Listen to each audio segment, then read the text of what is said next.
Earlier you mentioned that one of the industry that's been drumming up much support from investors here would have to be the telco space. But that's also where one of the main contentions lie when it comes to the amendments to the PSA. There are concerns on national security. Do you think that the amendments or the law in its newest form has enough safeguards against that? You are pointing out the exact right focus area for these amendments, because the Public Service Act is only in place in order to protect national security. We are talking in case of a war, for example. And it is not intended to just create protection from competition.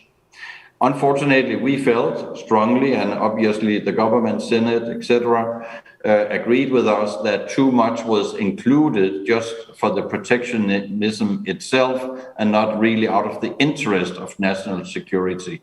Obviously, now it is much more realistic as to what is national security and what is not.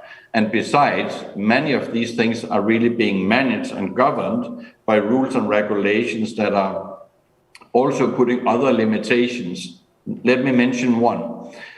In order to be able to now own more than 40% of, say, telco or aviation, shipping or rails, to own 51 or even 100%, you cannot be a government company. It has to be a private enterprise. Very important. I understand the concerns. They've also been raised after Monday when the bill was signed. But there are really good functions, built-in functionalities that still ensures the national security and simply just ensures that we get all of the benefits of better prices and better services for all in the Philippines. This time, let's talk about the RCEP. That, of course, delayed further by months here as lawmakers go on election break here. How much do we stand to lose here the more that we delay the ratification of our membership in the trade bloc? Well, it is what it is. There's a lot of countries that have elections coming up right now. So that's not an area it's difficult to assess what are we going to lose by not doing passing certain acts.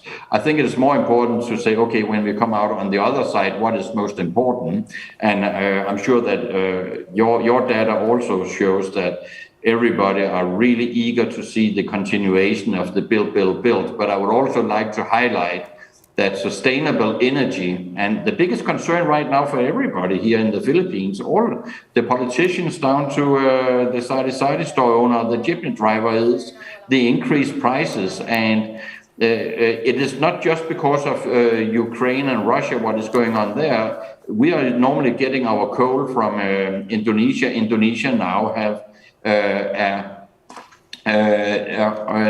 export bans. We need to further sustainable energy, and unfortunately, in regards to sustainable energy, we are still not able. It's not possible for foreign companies to go in and to come in and invest in production of sustainable energy, being wind energy or solar energy. With more than 40% ownership, not allowed, despite all of these new good bills, simply because of the implementation rules and regulations of the Department of Energy. The Department of Energy Act is implemented with regulations that prevent over 40% ownership. And that, we believe, is really holding us back from getting better, greener, and cheaper energy into the Philippines. That's a very easy change, actually, because it's just the way that they've decided to execute laws under these limiting regulations. So that is very high on our agenda when we come out on the other side after the election, along with continued build. With these many amendments, many new bills by the current government, personally, and on behalf of ECCP, very optimistic.